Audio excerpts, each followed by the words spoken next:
Good morning students, welcome to my YouTube channel सेफी physics. आज हम पढ़ने वाले हैं मिरर फॉर्मूला, लेंस फॉर्मूला और लीनियर मैग्निफिकेशन। ठीक है, और इससे ही रिलेटेड जो भी टॉपिक्स हैं उनको पढ़ेंगे। चलिए अब देखते हैं यहां पर मिरर फॉर्मूला। देखिए मिरर फॉर्मूला क्या दिखाता है। मिरर फॉर्मूला सिंपली दिखाता है focal length, distance of image और डिस्टेंस ऑफ ऑब्जेक्ट में जो रिलेशन होता है उसको। ठीक है, 1/f बराबर 1/v प्लस 1/u। ठीक है, यहां पर जो u है वो डिस्टेंस ऑफ ऑब्जेक्ट है, v है डिस्टेंस ऑफ इमेज है और f है फोकल लेंथ। ठीक है, इन तीनों में रिलेशन आ गया है। ये यहां प्लस का साइन दिखा दिया, इसमें प्लस का साइन आएगा मिरर फॉर्मूले में। और यहां पर देखो मैंने यूनिट मीटर इनवर्स लिखी है। मीटर इनवर्स का मतलब क्या है यहां पर कि 1/f लिया हमने फोकल लेंथ को, इसलिए मीटर इनवर्स रखी है। इसके बाद लीनियर मैग्निफिकेशन। लीनियर मैग्निफिकेशन क्या होता है, बहुत ही आसान तरीके से हम इसको फॉर्मूले से लिख सकते हैं। तो एक बार मैं इसकी डेफिनेशन पढ़ लेता हूं, फिर फॉर्मूले से बता दूंगा कि किस तरह से इसको हम लिख सकते हैं। हाइट ऑफ इमेज और हाइट ऑफ ऑब्जेक्ट का जो रेशो होता है उसे बोलते हैं लीनियर मैग्निफिकेशन। जब हम डिवाइड को लैंग्वेज की फॉर्म में लिखते हैं तो उसे रेशो लिखते हैं। देखो ये डिवाइड में है, तो जब हम इसको लैंग्वेज में लिखेंगे तो रेशो की फॉर्म में लिखेंगे। ठीक है, it is denoted by small m, small m से डिनोट करते हैं। तो यहां पर लीनियर मैग्निफिकेशन के दो फॉर्मूले होते हैं, m equals to I/O equals to -v/u। तो यहां पर या तो हम v/u ले लें माइनस में, तब भी लीनियर मैग्निफिकेशन आएगा, या हम I/O ले लें तब भी लीनियर मैग्निफिकेशन आएगा। तो I डिनोट कर रहा है हाइट ऑफ इमेज को, O क्या है यहां पर, O डिनोट करता है ऑब्जेक्ट, O फॉर ऑब्जेक्ट। तो ये दिखा रहा है कि इसको हाइट ऑफ ऑब्जेक्ट को। ठीक है, यूनिट लेस कैसा आया, हमने I को भी मीटर में मापा है, O को भी मीटर में मापा है, अपॉन में भी मीटर है। ठीक है, और ऊपर भी मीटर है, तो मीटर से मीटर कट के यूनिट लेस आ गया। लीनियर मैग्निफिकेशन अगर हम नॉर्मल लाइफ में देखें तो वो क्या होता है, देखिए जब आप किसी भी मिरर में अपने आप को देखते हो और आपका साइज अगर उसमें बड़ा दिखाई दे रहा है तो वो कितने गुना बड़ा दिखाई दे रहा है, वो लीनियर मैग्निफिकेशन है। अगर आप किसी मिरर में अपने आप को देख रहे हो और आपका साइज उसमें छोटा दिखाई दे रहा है तो कितने गुना छोटा दिखाई दे रहा है, वो लीनियर मैग्निफिकेशन है। और अगर सेम साइज का दिखाई दे रहा है तो वहां पर m की वैल्यू 1 आ जाएगी, मतलब आप जितने हो उतने ही मिरर में दिखाई दे रहे हो। तो लीनियर मैग्निफिकेशन अगर मैं लिखता हूं यहाँ पे m की वैल्यू अगर मैं हाफ लिखता हूं, इसका मतलब कोई ऑब्जेक्ट आधा दिख रहा है मिरर में। ठीक है, अगर m की वैल्यू 1 रखता हूं तो कोई ऑब्जेक्ट सेम दिख रहा है मिरर में। अगर m की वैल्यू में यहां पर 3 रखता हूं तो कोई ऑब्जेक्ट 3 गुना दिख रहा है मिरर में।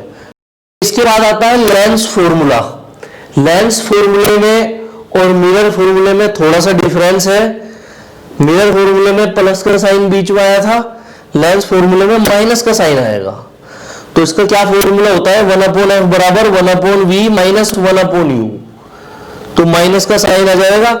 ये भी एक रिलेशन दिखाता है किस किसके बीच में, distance of object u, distance of image v and focal length f, इनके बीच में। और मीटर इनवर्स क्यों, क्योंकि 1/f में मेजर कर रहे हैं। ये जितनी भी डिस्टेंसेस हैं ये आप कहां से मेजर करोगे, जब आप मिरर की बात करोगे तो इन डिस्टेंसेस को आप पोल से मेजर करोगे। कहां से, पोल से। जो मिरर का जो पोल होता है वहां से इन दूरियों को मापा जाएगा। ऑब्जेक्ट की डिस्टेंस को u, इमेज की डिस्टेंस को v और फोकस की डिस्टेंस को फोकल लेंथ बोलते हैं f। लेकिन अगर आप लेंस की बात कर रहे हो तो इन डिस्टेंसेस को ऑप्टिकल सेंटर से मापा जाएगा। ऑप्टिकल सेंटर, पोल को तो p से डिनोट करते हैं, ऑप्टिकल सेंटर को o से। तो ये सारी डिस्टेंसेस ऑप्टिकल सेंटर O से मेजर होंगी। ठीक है, इसके बाद लीनियर मैग्निफिकेशन। इसका जो लीनियर मैग्निफिकेशन है डेफिनेशन तो सेम है, वही लैंग्वेज है, इसलिए मैंने यहां पे दोबारा भी लिखी है। और जो इसका फॉर्मूला है उसमें डिफरेंस है। देखिए यहां जब आपने मिरर का पढ़ा था तो उसमें माइनस का साइन आया था, यहां पे माइनस का साइन नहीं आता।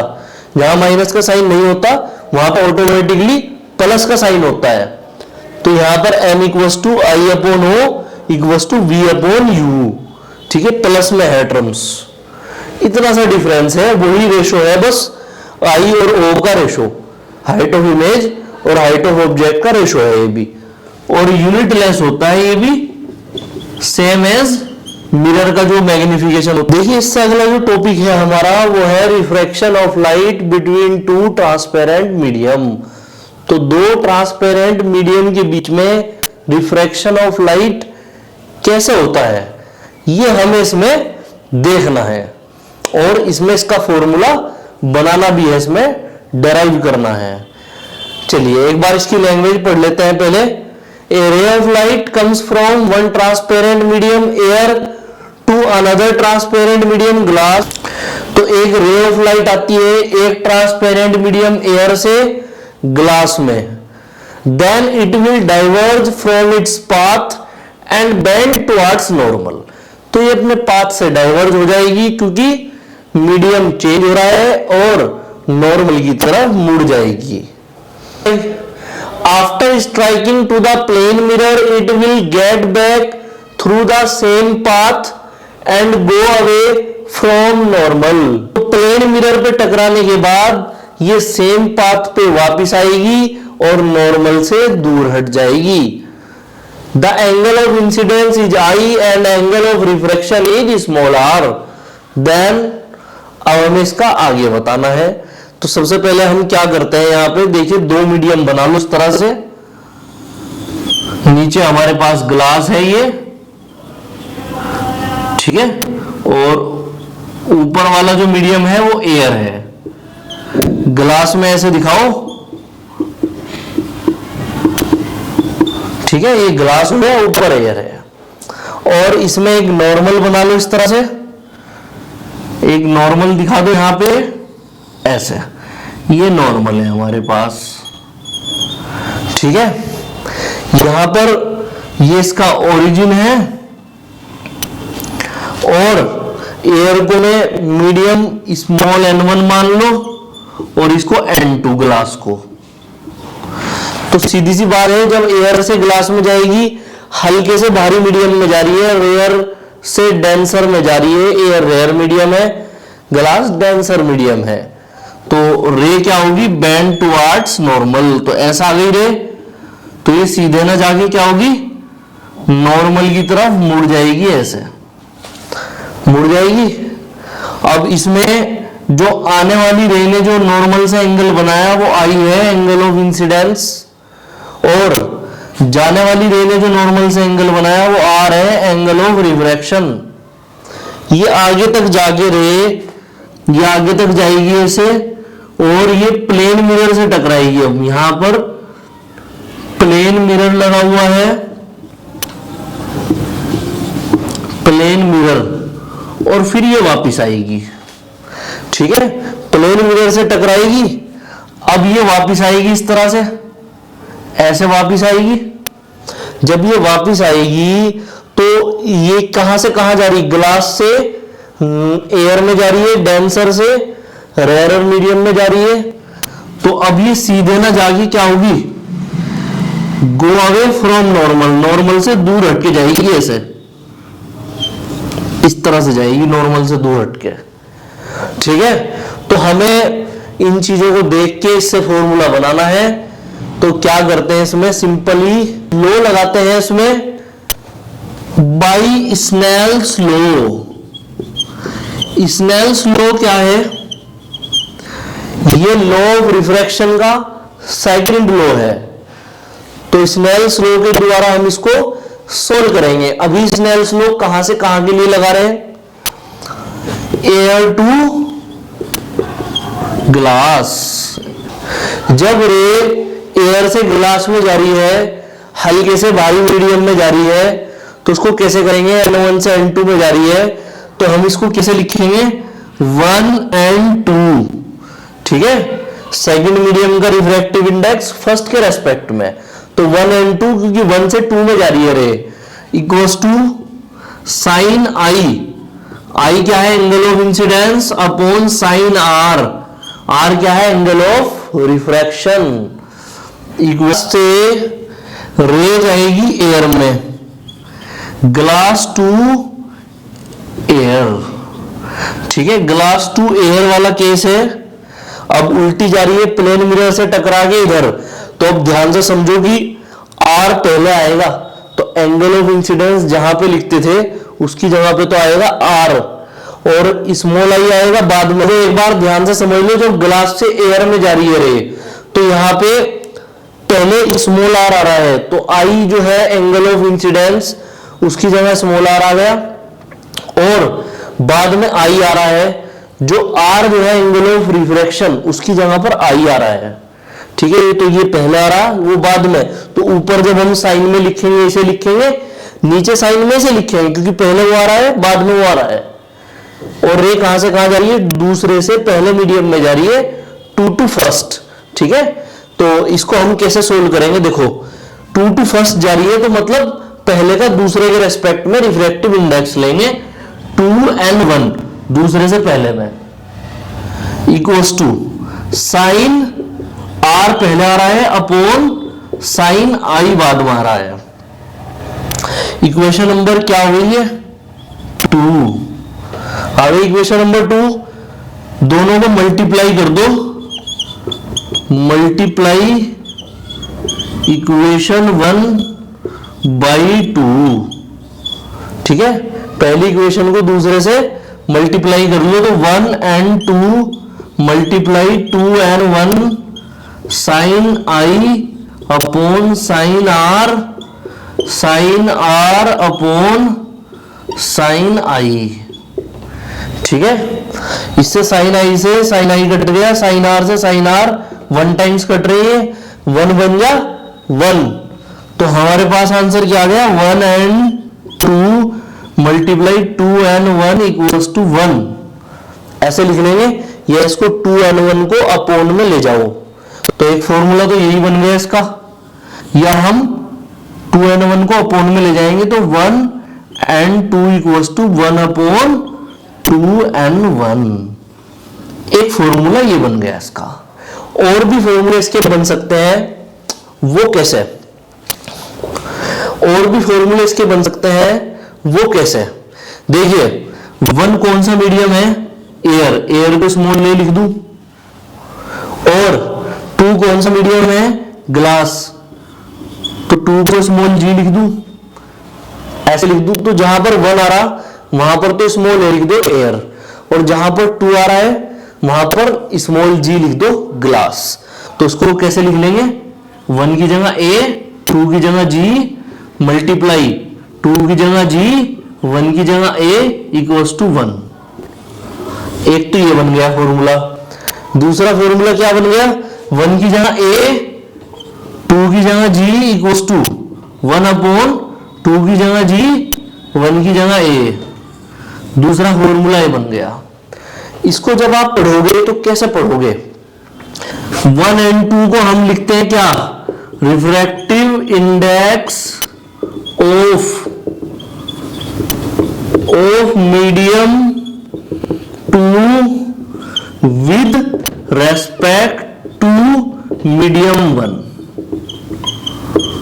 ठीक है। तो इसकी फुल फॉर्म समझ लो, W4 with, R4 respect, T4 2 with respect to, ठीक है। इसके बाद 2 and 1 क्या है यहां पर, refractive index of 1 with respect to 2, ठीक है। तो राइट को पहले पढ़ेंगे और लेफ्ट वाले के रेस्पेक्ट में। तो refractive index of medium 1 with respect to medium 2 के रेस्पेक्ट में।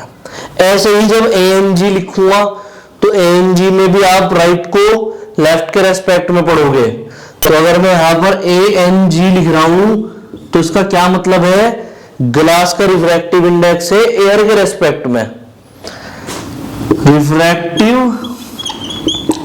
Index of glass with respect to air. ठीक है, इसी तरह से जब GNA लिखूंगा तो राइट का रिफ्रैक्टिव इंडेक्स लेफ्ट के रेस्पेक्ट में, तो जब GNA लिखूंगा यहां पर तो ये लिखा जाएगा refractive index of air with respect to glass. देखिए इससे अगला टॉपिक समझते हैं, refraction of light among 3 transparent mediums.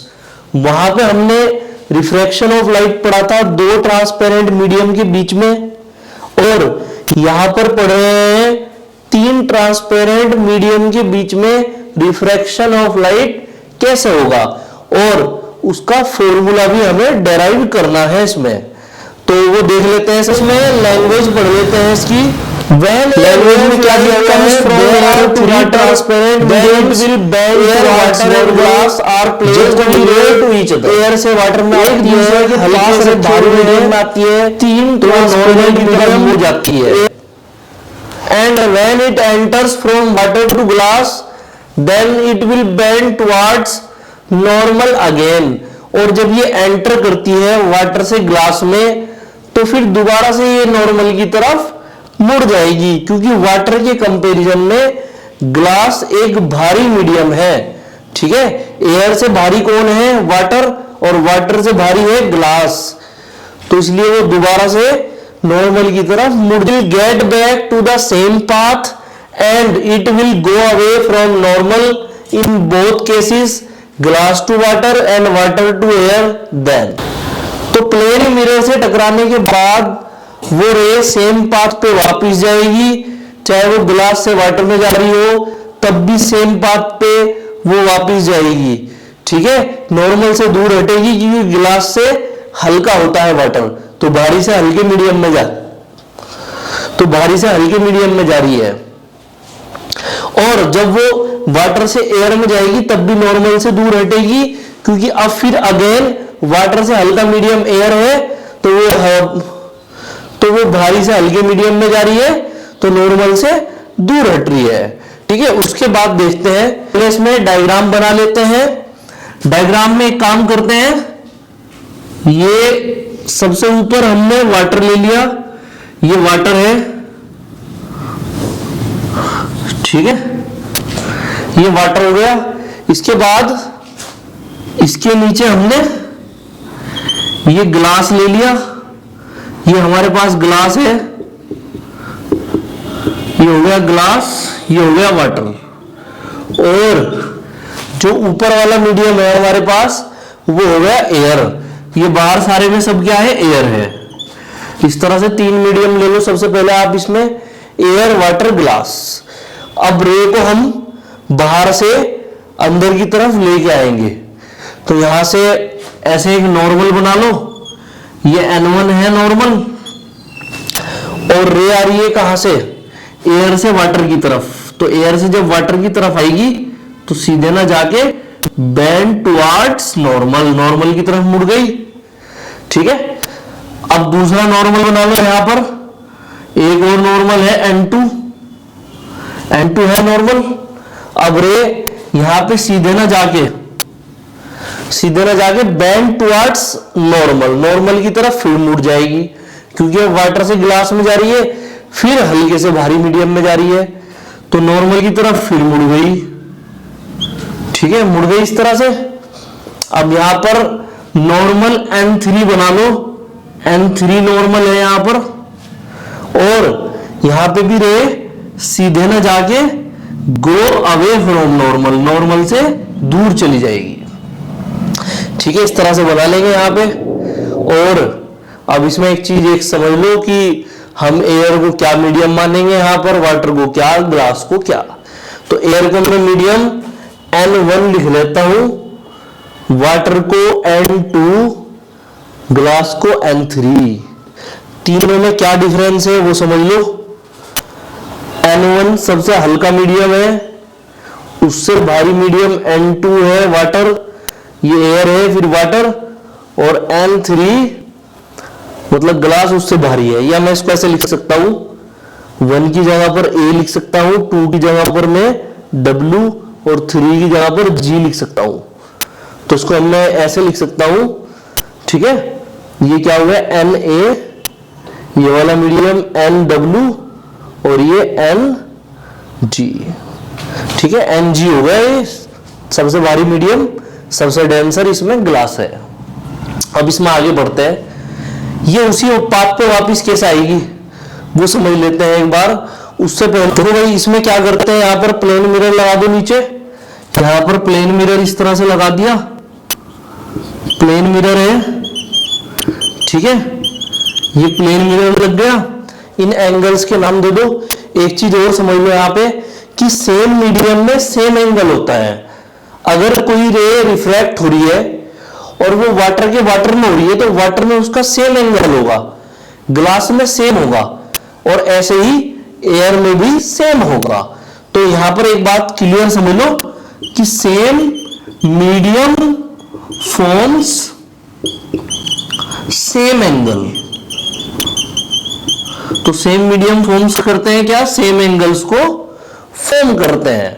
तो मैं यहां पर आई ले रहा हूं, देखो ध्यान से समझना, ये आई है, एयर में है, तो ये जो रिफ्रैक्ट हो रही ना रे यहां पे, इसका भी एंगल आई होगा क्योंकि ये भी एयर में रिफ्रैक्ट हो रही है, ये बाहर एयर में है तो ये आई हो गया। ये अगर मैं आर ले रहा हूं यहां पर आर, ये किस में है, ये है हमारे पास वाटर और ये है ग्लास। वाटर को N2 और ग्लास को N3 बोला यहां पे हमने, ठीक है। तो ये भी R होगा मीडियम, ठीक है। अगर ये R डैश है, ये ग्लास में है और ये भी ग्लास में है, तो ये भी R डैश होगा।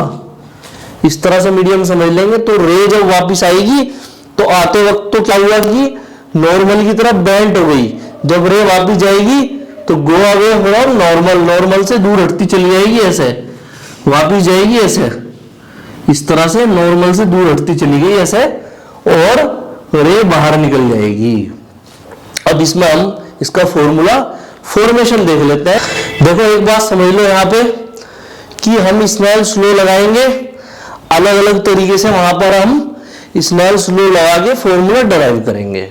तो सबसे पहले बाई स्नेल्स लॉ कहां पर लगा रहे हैं हम, स्नेल्स लॉ लगा रहे हैं medium N1 to N2, N1 से N2 में, जब N1 से N2 में जब रे जा रही है तो तब हम स्नेल्स लॉ लगाएंगे इसमें, मतलब एयर से वाटर में जा रही है रे। तो यहां पर जो स्नेल्स लॉ लगेगा वो हम 1 N2 सेकेंड मीडियम का फर्स्ट के रेस्पेक्ट में equals to sine i upon sine r, equation number 1 ऐसे लिखेंगे, ठीक है। इसके बाद स्नेल्स लॉ लगेगा N2 टू N3, दूसरे से तीसरे में जा रही है, मतलब वाटर से ग्लास में जा रही है रे। तो वाटर से जब ग्लास में जा रही है, देखो ये आई की जगह स्मॉल आर लेंगे और आर की जगह आर डैश लेंगे, इस तरह से। ये वाटर से ग्लास में जा रही है रे, इस तरह से यहां से। तो यहां पर क्या आ जाएगा 2N3 equals to sine r upon sine r dash, ठीक है, इक्वेशन नंबर 2। इसके बाद तीसरे में लेंगे N3 से N1 में वापस जा रही एयर में, तो N3 से N1 में वापस आ रही है रे, तो 3N1 sine r dash upon sine i. देखो आर डैश ऊपर है और आई नीचे है, तो आर डैश को ऊपर लेंगे, आई को नीचे लेंगे, तो इस तरह से ले लेंगे इसको, इक्वेशन नंबर 3। तो मल्टीप्लाई कर लो, मल्टीप्लाई इक्वेशन 1, 2 एंड 3, 1, 2, 3 को मल्टीप्लाई कर लेते हैं तीनों को। तो यहां से आ जाएगा 1 and 2 multiply 2 and 3 multiply 3 and 1 equals to sine i upon sine r multiply sine r upon sine r dash multiply sine r dash upon sine i. जो डिवाइड हो रहा है उसको डिवाइड कर लो, साइन आई से साइन आई हो गया, sine r से sine r, sine r dash से साइन आर डैश, 1 1 1 टाइम्स, 1 की मल्टीप्लाई 3 टाइम्स तो 1 ही आएगा।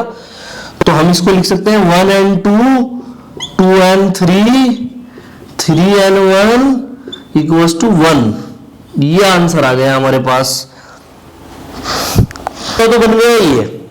अब इसके आगे के फॉर्मूले बनाएंगे, वो आगे के कैसे बनाएंगे देखो। आप एक काम करो, इन दोनों को अपोन में ले जाओ नीचे, 2 and 3 इधर ही रहने दो। तो 2 and 3 हमने इधर ही छोड़ दिया और इन्हें अपोन में ले गए दोनों को, 1 अपॉन 1 and 2 मल्टीप्लाई 3 and 1, ये अपोन में ले गए। अब एक काम करो, इन्हें थोड़ा चेंज करके लिख लो।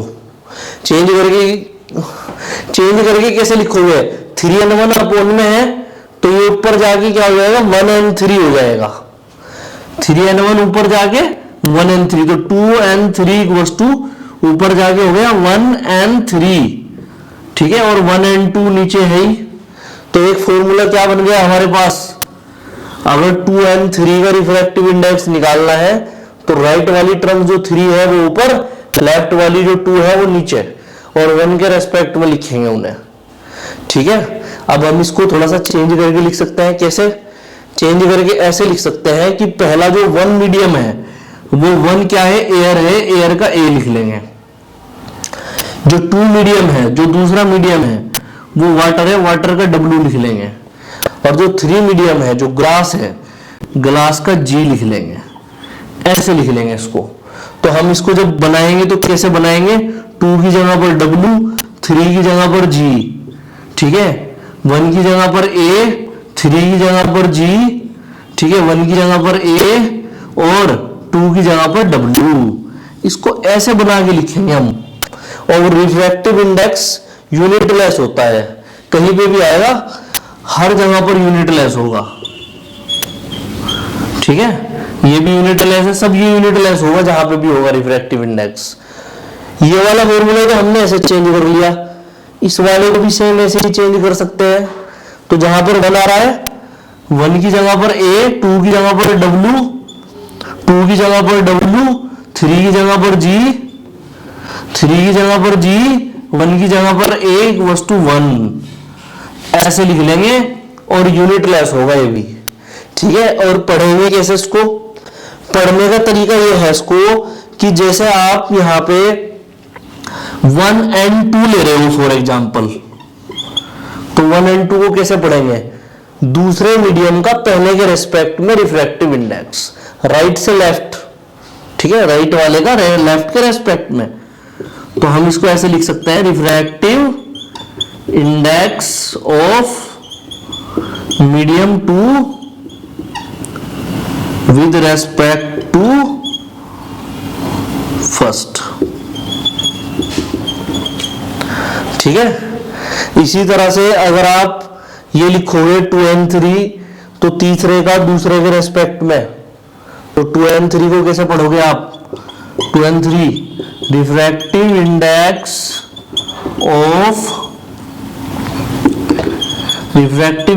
ऑफ मीडियम 3 विद, ये मीडियम 2 का था ना, ये medium 3 with respect to medium 1, नहीं मीडियम 2। तो मीडियम 3 का मीडियम 2 के रेस्पेक्ट में, जैसे यहां पर मीडियम 2 का 1 के रेस्पेक्ट में था, ऐसे ही 3 and 1 को कैसे पढ़ोगे आप, तो 1 का 3 के रेस्पेक्ट में। तो अगर 3 and 1 है तो उसको कैसे पढ़ोगे, refractive index of 1 with respect to 3। तो हम इसको ऐसे लिखेंगे, रिफ्रैक्टिव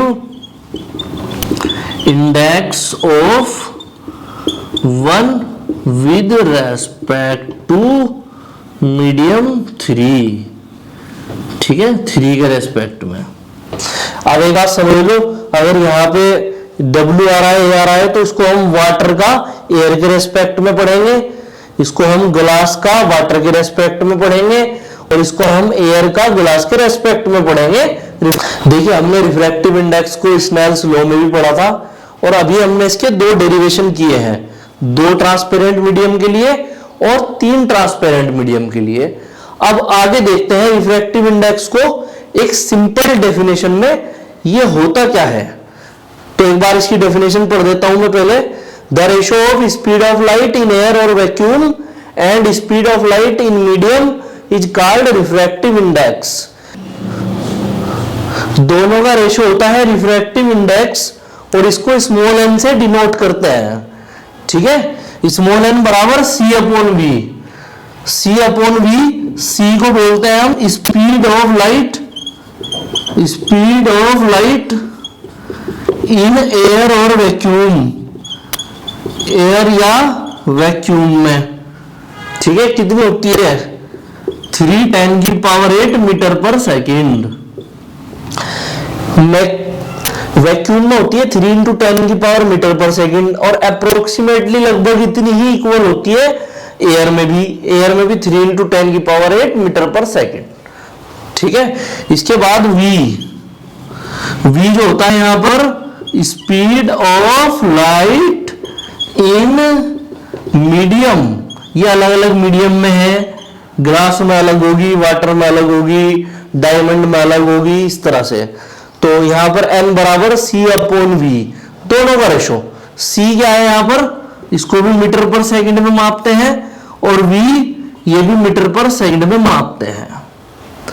तो दोनों को मीटर पर सेकंड में मापते हैं, कैंसिल कर देंगे, दोनों से दोनों कट जाएंगे, तो क्या आ जाएगा यूनिट लेस। Unit less. एक बात ये समझ लो आप कि वैक्यूम में सबसे कम होती है रिफ्रैक्टिव इंडेक्स की वैल्यू। जैसे जैसे आप भारी मीडियम की तरफ बढ़ोगे, जो रिफ्रैक्टिव इंडेक्स है उसकी वैल्यू तो बढ़ेगी, लेकिन जो स्पीड ऑफ लाइट है वो घटती है। ठीक है, तो जैसे मीडियम में कितनी होती है n=, जैसे देखिए वैक्यूम में रिफ्रैक्टिव इंडेक्स की वैल्यू होती है कितनी 1, n की वैल्यू 1 होती है एग्जैक्ट वैक्यूम में। लेकिन इससे थोड़ा ऊपर बढ़ोगे तो जैसे एयर आ गया तो एयर में थोड़ा सा ज्यादा होती है, लेकिन हम उसे अप्रोक्सीमेटली 1 लिख सकते हैं। तो फॉर एयर, एयर के लिए होती है n की वैल्यू अप्रोक्सीमेटली 1। फिर उससे थोड़ा सा और ऊपर आ जाओ तो फॉर वाटर, वाटर के लिए हो जाएगी कितनी n की वैल्यू 4/3 या 1.33, ये हो जाएगी वाटर के लिए। और फिर थोड़ा सा और ऊपर आ जाते हैं और भारी मीडियम की तरफ बढ़ रहे हैं हम इस तरह से। फॉर डायमंड, डायमंड से पहले आप यहां पर ग्लास ले लो। फॉर ग्लास, ग्लास के लिए इनकी वैल्यू होती है 3/2 या 1.5। ठीक है, इससे और ऊपर आ जाओ। फॉर डायमंड, डायमंड के लिए जो वैल्यू होती है, डायमंड के लिए होती है कितनी 2.43 अप्रोक्सीमेटली। तो ये वैल्यूज होती है इसमें मोस्टली जो यूज होंगी। सबसे जो ज्यादा वैल्यू होती है वो डायमंड के लिए होती है रिफ्रैक्टिव इंडेक्स की, और सबसे कम होती है वैक्यूम के लिए।